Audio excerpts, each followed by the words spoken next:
ಮೊದಲಿಗೆ ಸದನದಲ್ಲಿ ಸಿಎಂ ಸಿದ್ದರಾಮಯ್ಯ ಅವರು ಮಾತನಾಡ್ತಾ ಇದ್ದಾರೆ. ಅದರ ನೇರ ಪ್ರಸಾರ ನೋಡೋಣ ಬನ್ನಿ. ಆಶಯಗಳಿಗೆ ಚ್ಯುತಿ ತಂದಿದ್ದಲ್ಲದೆ ಒಕ್ಕೂಟ ವ್ಯವಸ್ಥೆ ಹಿರಿಮೆಗೆ ಧಕ್ಕೆ ತಂದಿದ್ದಾರೆ. ಈಗಾಗಲೇ ಜಾರಿಯಲ್ಲಿರುವ ಕೇಂದ್ರ ಮತ್ತು ರಾಜ್ಯಗಳ ನಡುವಿನ ಸಂಘರ್ಷಕ್ಕೆ ಅವರು ತುಪ್ಪ ಸುರಿದಿದ್ದಾರೆ.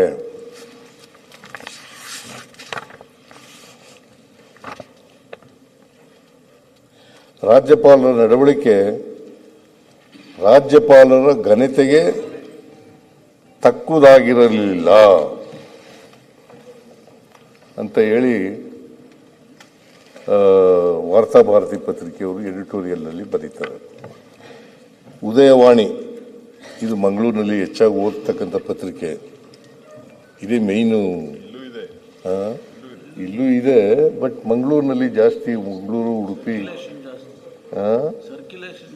ಜಾಸ್ತಿ, ಅಲ್ಲಿ ಜಾಸ್ತಿ ಇರೋದು. ಮಂಗಳೂರಿನಲ್ಲಿ ಇವನು ಸುನೀಲ್ ಓದೋದು ಇದೇ ಪತ್ರಿಕೆ ಅಲ್ಲ, ನಿಮ್ದಲ್ವಾ? ನಿಂದಲ್ಲಪ್ಪ, ನನಗೆ ಗೊತ್ತು. ಓದೋದು ಅಲ್ಲ, ಜಾಸ್ತಿ ಓದೋದು ಇದೇನೆ.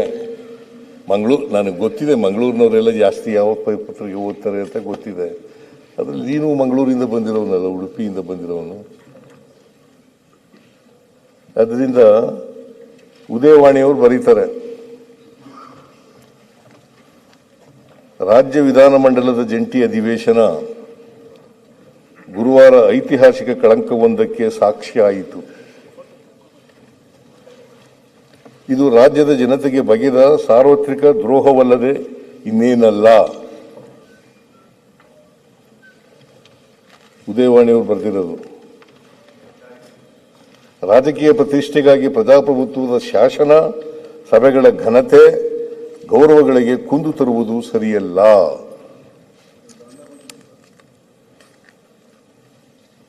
ಇದು ಉದಯವಾಣಿಯವರು ಬರೆದಿರ್ತಕ್ಕಂಥ ಎಡಿಟೋರಿಯಲ್.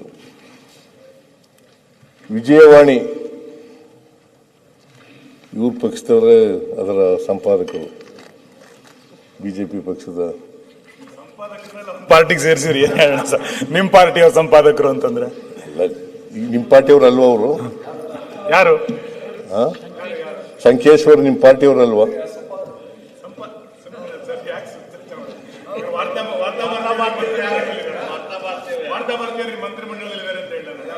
ನೋ, ನಮ್ಮ ಪಾರ್ಟಿನಲ್ಲಿ ಯಾರು ಇಲ್ಲ.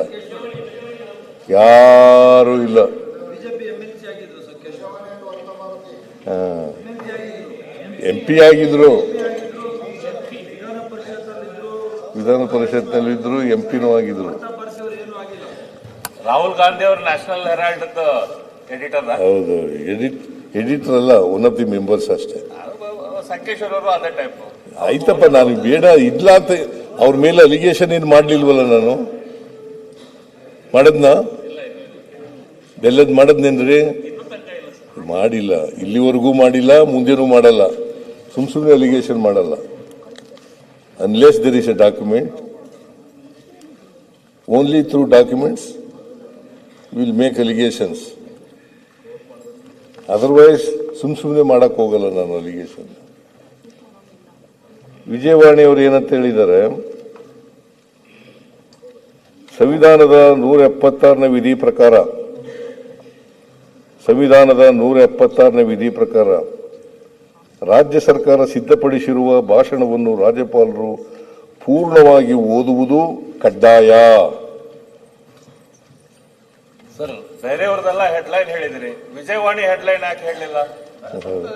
ವಿಜಯವಾಣಿದು ಹೆಡ್ಲೈನ್ ಹೇಳ್ಬೇಕಲ್ಲ. ಬೇರೆಯವ್ರದೆಲ್ಲ ಆಯ್ತಪ್ಪ, ನಿನ್ನ ಹತ್ರ ಇದ್ರೆ ಹೇಳು.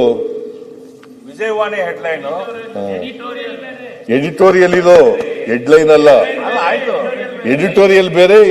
ಇದು ವಂದನೆಯೋ ಖಂಡನೆಯೋ? ವಿಜಯವಾಣಿ ಹೆಡ್ಲೈನ್ ಏನಿತ್ತು? ಆಯ್ತಪ್ಪ, ಕೂತ್ಕೊ. ವಂದನೆಯೋ ಖಂಡನೆಯೋ? ಅದು ಎಡಿಟೋರಿಯಲ್ ಓದ್ತಾ ಇರೋದು ನಾನು. ಅದು 23rd ಅಲ್ಲೇ. Please read the editorial. ನಾನ್ ಬರ್ದಿರೋದಲ್ಲ, ವಿಜಯವಾಣಿಯವ್ರು ಬರ್ದಿರೋದಪ್ಪ, ನಂದಲ್ಲ ಇದು. ನನ್ನ ಹೇಳಿಕೆನೂ ಅಲ್ಲ. ವಿಜಯವಾಣಿಯವರು ಬರೆದಿರ್ತಕ್ಕಂಥ ಎಡಿಟೋರಿಯಲ್.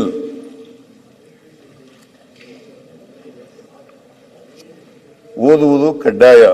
ರಾಜ್ಯಪಾಲರು ಸಾಂವಿಧಾನಿಕ ಹುದ್ದೆಗಿಂತಲೂ ಹೆಚ್ಚಾಗಿ ರಾಜಕೀಯ ಏಜೆಂಟ್ರಂತೆ ವರ್ತಿಸುವುದೇ ಎಲ್ಲ ಅಹಿತಕರ ವಿದ್ಯಮಾನಗಳಿಗೆ ಕಾರಣವಾಗಿದೆ.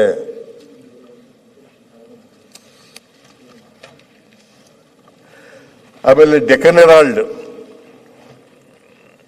ಎಡಿಟೋರಿಯಲ್ ಬರೆದಿರೋದು, ಅದು ಅವರು 23ನೇ ತಾರೀಕಿಗೆ ಬರೆದಿದ್ದಾರೆ. The state government has the right to criticise the central government.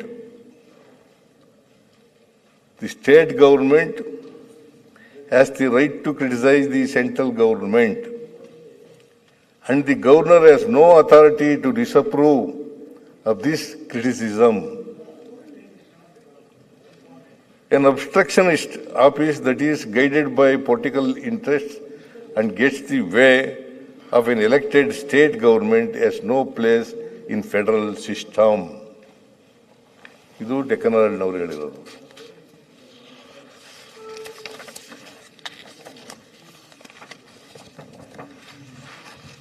ಆಮೇಲೆ ಇಂಡಿಯನ್ ಎಕ್ಸ್ಪ್ರೆಸ್ನವರು